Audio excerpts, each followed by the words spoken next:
¿Cómo están, queridos hermanos? Espero que estén bien. El día de hoy continuamos nuestro estudio del libro de Mateo. Estamos en el capítulo 27. Ya estamos en la segunda semana de este capítulo, porque es un capítulo largo con muchos versículos, pero es muy importante detenernos y sobre todo extraer todo lo que el Señor pasó para que podamos conocerlo más y así amarlo más y más. El día de ayer hemos estado viendo las últimas palabras de nuestro Salvador antes de entregar su Espíritu, que fueron unas palabras no de derrota, sino de victoria. Él dijo, consumado es, he terminado. Y así murió nuestro Salvador. El día de hoy vamos a ir al versículo 51, vamos a ver qué es lo que pasó después de que Él hubo entregado su Espíritu. Dice el versículo 51, estamos en Mateo capítulo 27, versículo 51, y he aquí, después de que Jesús entregó su Espíritu, el velo del templo se rasgó en dos, de arriba abajo, y la tierra tembló y las rocas se partieron. Y se abrieron los sepulcros y muchos cuerpos de santos que habían dormido se levantaron y saliendo de los sepulcros después de la resurrección de él, vinieron a la ciudad santa y aparecieron a muchos. Una de las cosas extraordinarias que nosotros podemos ver en la palabra de Dios es lo que causó y lo que el Señor ganó con su muerte. El velo del templo se rasgó en dos y no era cualquier velo. Era un velo en el cual solamente en el templo de Jerusalén una vez al año podía entrar no cualquier sacerdote, sino el sumo sacerdote, para poder hacer expiación, hacer como una ofrenda para el perdón de todo el pueblo. Una vez al año podía entrar al lugar santísimo, donde habitaba la misma presencia de Dios, podía entrar el sumo sacerdote, vuelvo a repetir, una vez al año. Y tenía que prepararse de una manera extraordinaria, cada detalle, días antes, semanas antes. No solamente él tenía que estar preparado, sino también tenía que estar preparado casi todo el pueblo, tenía que estar preparado justamente para ese día.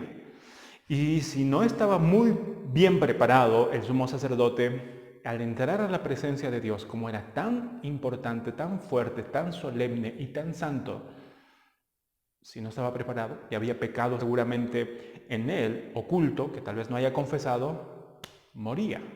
Entonces le ataban una soga al pie del sumo sacerdote por si acaso, tal vez de repente muere estando en la presencia de Dios y tenían que sacarlo.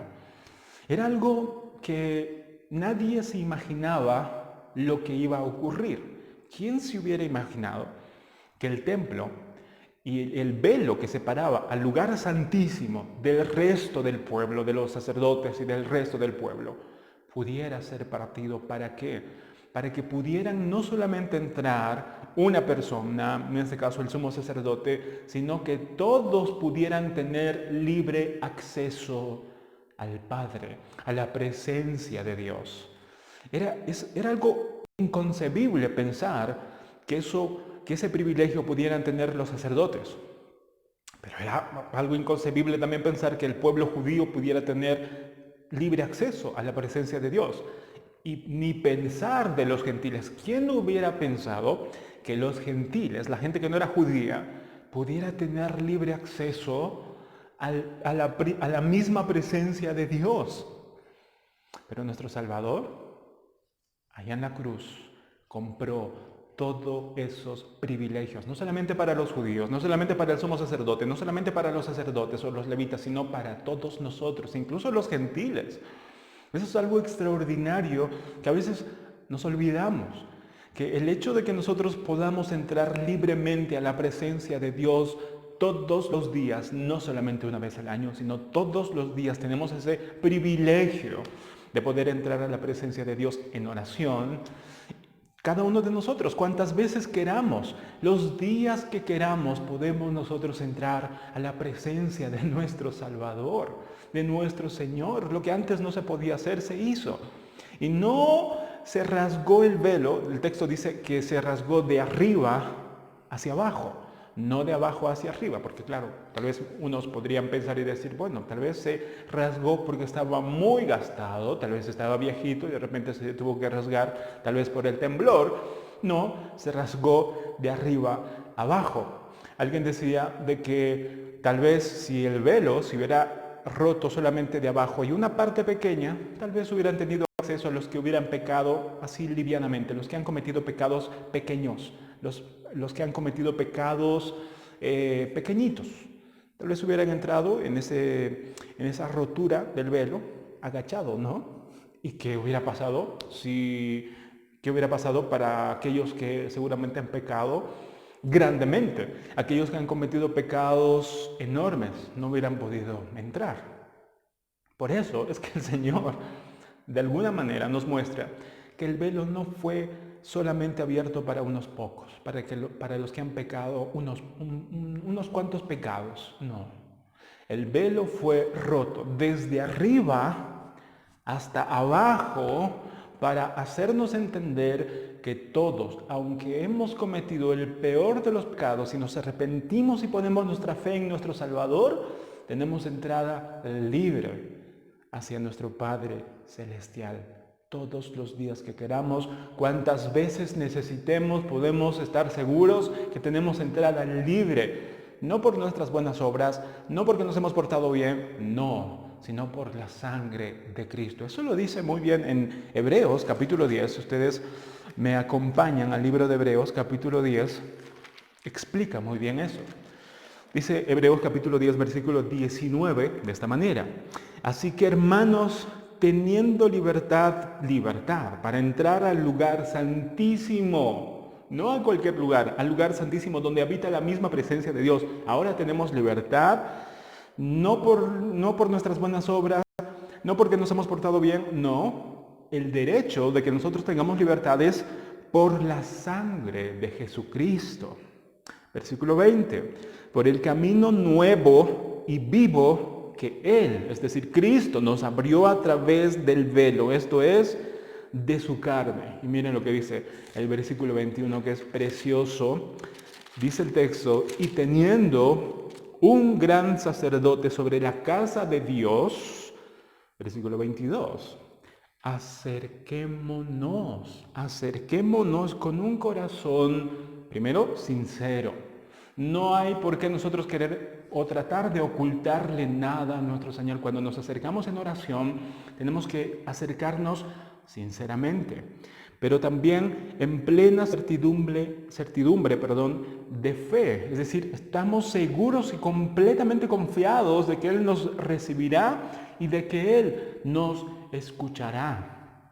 Purificados los corazones de mala conciencia, es decir, ir al Señor en arrepentimiento genuino, no ir para probar, para por si acaso, no, ir como si fuera y es el único refugio, el único lugar donde nosotros podemos hallar paz, que podamos ir a ese lugar y lavados los cuerpos con agua pura.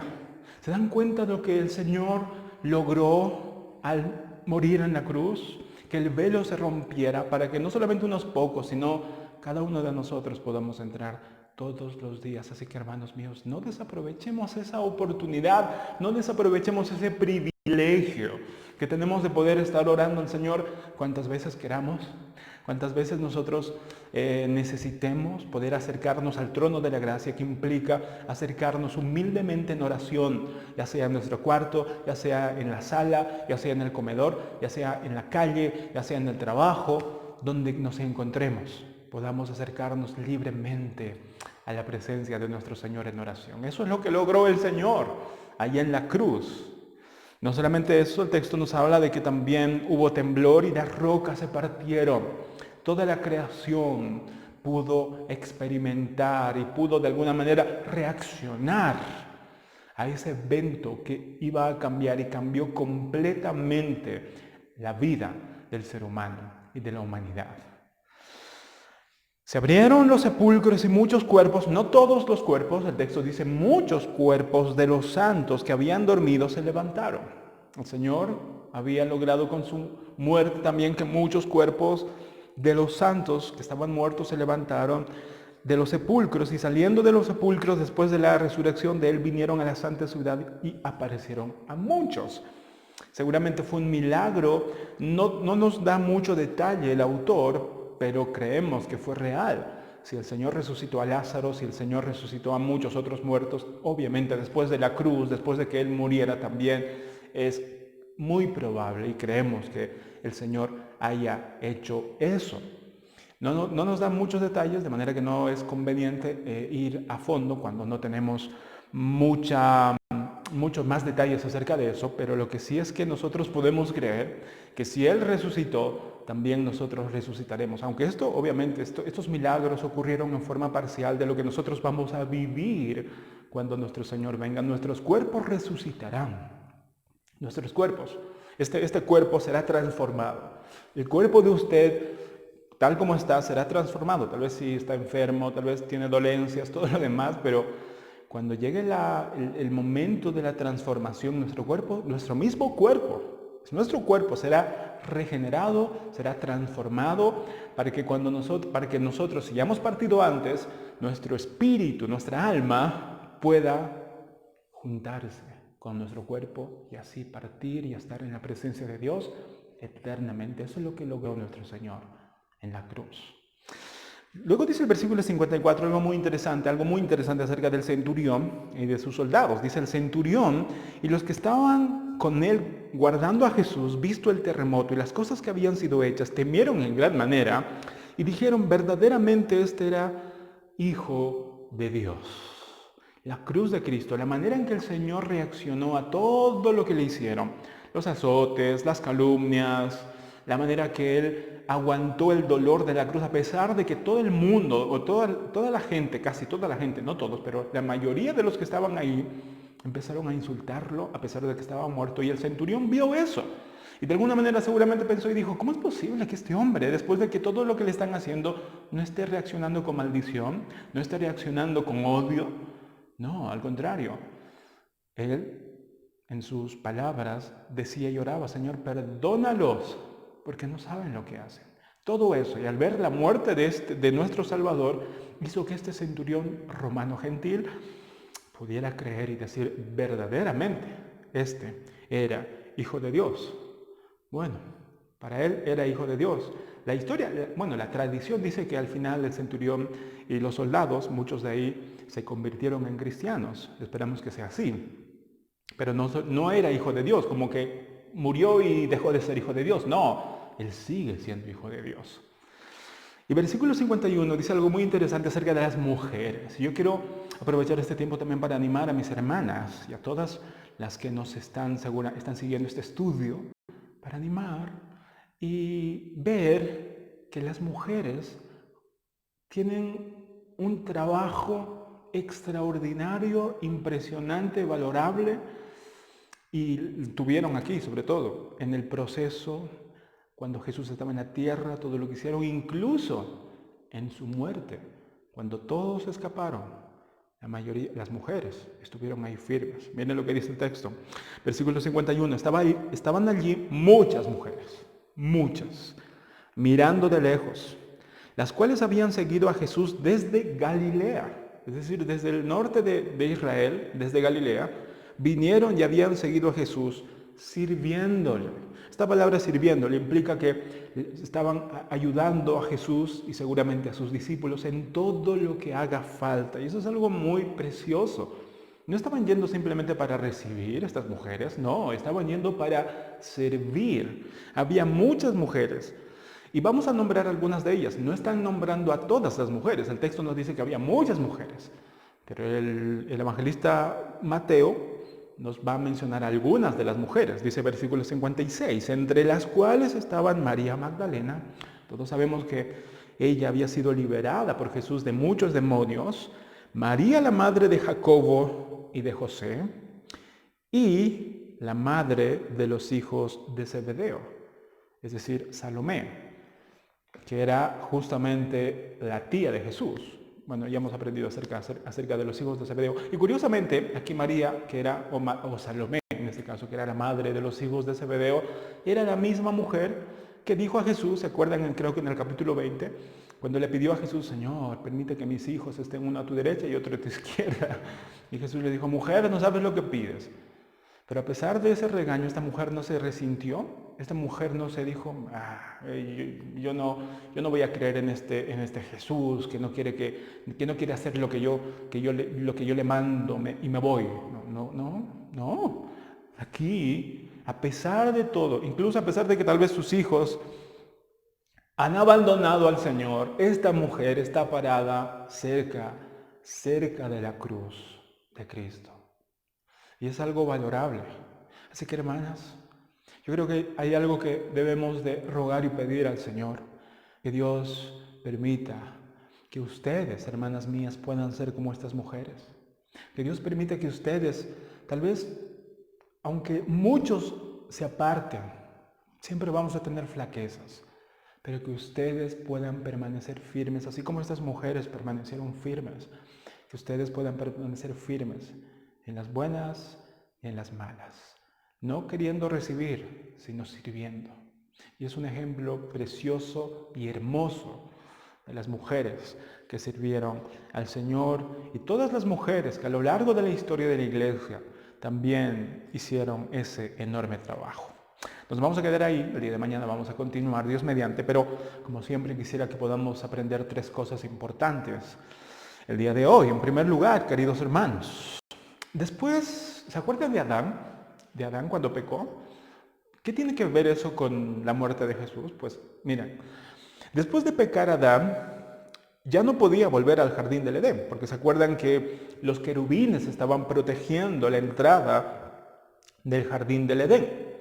Bueno, pero cuando Jesús murió, el velo que separaba justamente la presencia de Dios de su pueblo, que curiosamente yo estaba leyendo y el velo que separaba el lugar santísimo era un velo que tenía la figura de querubines. Ustedes pueden leer en el Antiguo Testamento cómo tenían que hacer justamente ese velo. Y había la forma de querubines. Y yo creo que tiene mucho que ver con lo que pasó en el jardín del Edén. En el jardín del Edén, el Señor cerró la entrada al jardín justamente con querubines, con ángeles. El texto dice en Génesis, con querubines, protegían para que ya no entrase más Adán ni el hombre, ni su descendencia. Pero Cristo, hermanos míos, Cristo logró, Cristo rompió ese obstáculo. Es decir, como que Cristo sacó a los querubines diciendo, ahora yo, por mi sangre, por mi sacrificio, permiso querubines, voy a abrir nuevamente el acceso para que pudieran entrar no Adán con el pecado, sino purificados del pecado por la sangre de Cristo. Ahora cada uno de nosotros podemos tener libre acceso a la presencia de Dios. Así que, hermanos, yo creo que debemos siempre recordar, y cada vez que recordemos, alabemos en nuestro corazón y adoremos y digamos, Señor, gracias. Gracias por hacer todo eso por mí, algo que nosotros no podíamos hacer. Pero nuestro Señor no compró cosas para que acabasen en esta tierra nada más. No, Él compró cosas eternas para nosotros. En segundo lugar, fue cómo terminó nuestro Salvador que hizo que el centurión y sus hombres creyeran.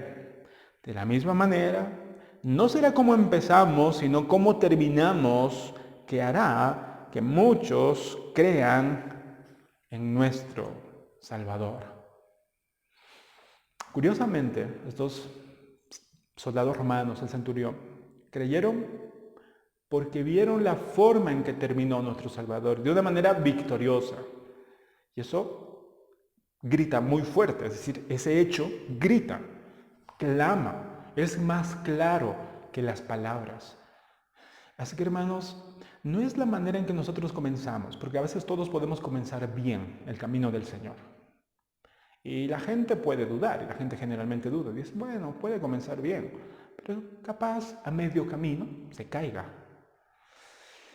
La gente, la mayoría de las personas, incluso nuestros familiares que a veces no conocen al Señor, estoy seguro que puede que no crean mientras nosotros estamos en el camino, pero si nosotros terminamos bien, pero si nosotros terminamos nuestra vida victoriosamente, que hayamos tenido una vida sin reproches, es decir, una vida que obviamente hemos tenido seguramente muchos errores, pero hemos confesado esos pecados y los hemos enmendado por el poder del Espíritu de Dios y hemos vivido una vida plena, llena, una vida santa, una vida transparente, sin engaño, una vida cada vez más parecida a nuestro Salvador. Y cuando uno termina una vida así, no hay más palabras que decir de que hemos terminado como nuestro Señor.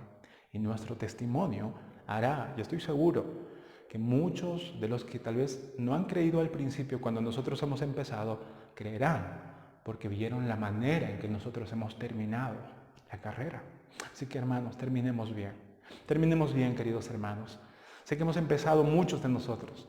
Espero que nadie se quede en el camino, sino que cada uno de nosotros podamos seguir y poder terminar bien. Así como el apóstol justamente decía, he terminado la carrera, he guardado la fe, he peleado la buena batalla. Que cada uno de nosotros podamos terminar bien. El punto no es terminar bien, el punto, mejor dicho, no es empezar bien. El punto es mantenerse y terminar bien. Y número 3, hermanos, oremos todos para que Dios bendiga nuestras iglesias y nuestra congregación también y todas nuestras iglesias con mujeres como las que permanecieron cerca de la cruz a pesar de que muchos se alejaron. Hermanos, oremos para que Dios bendiga a nuestras iglesias de esa clase de mujeres. No mujeres que están buscando ser servidas, no mujeres que están buscando a ver qué van a recibir, no, sino mujeres como María Magdalena y las demás mujeres que estaban cerca de la cruz, que sirvieron al Señor desde Galilea hasta Jerusalén. Y mujeres que permanecieron leales a nuestro Salvador a pesar de que muchos se alejaron. La mayoría de los discípulos, excepto Juan, se escaparon. No estaban ahí cerca. De los que dijeron, vamos a seguirte, Señor, hasta la muerte, casi no había nadie, excepto Juan. Pero las mujeres estaban ahí. Así que, hermanos, oremos por esa clase de mujeres. Que cuando tal vez nosotros, estemos como que tambaleando, queriendo alejarnos, el ejemplo de una mujer piadosa en nuestra congregación, en nuestra iglesia, en nuestro hogar, el ejemplo de una mujer piadosa haga que nosotros de alguna manera podamos volver, tal vez por las oraciones justamente de esa mujer, ya sea una madre, ya sea una esposa, ya sea una hermana. Así que, queridas hermanas, les animo a que se mantengan firmes de esa manera, porque así como María, que cuando Jesús resucitó, y vamos a ver eso, fue también la que mandó a decir, o la que de alguna manera dijo y dio las buenas nuevas a los discípulos, a Pedro. Así que las mujeres, a mí me encanta aquí, porque estas mujeres al final no estuvieron ni siquiera queriendo reclamar algún privilegio o querer ocupar el lugar de Pedro, ocupar el lugar de los discípulos, no. Estas mujeres fueron las que se mantenieron leales, las que sirvieron a nuestro Salvador y que también de alguna forma fueron, y estoy seguro que oraron por los discípulos para que los discípulos volvieran y pudieran servir a nuestro Salvador y pudieran tomar a Pedro justamente el lugar que le correspondía y a todos los discípulos también. Así que, queridas hermanas, gracias por mantenerse firmes cuando tal vez muchos de nosotros hemos decaído. Y queridos hermanos, y todos oremos por esa clase de mujeres, que haya esa clase de mujeres en nuestra iglesia. Mujeres que sirvan, mujeres que estén firmes y leales, a pesar de que tal vez muchos de nosotros nos podemos apartar. Que las oraciones de ellas, el testimonio de ellas, pueda hacer que nosotros podamos volver. Y eso es el mejor regalo que Dios puede darnos en la iglesia, en la familia. Que Dios los bendiga, queridos hermanos, y el día de mañana, Dios mediante, vamos a continuar con nuestro estudio.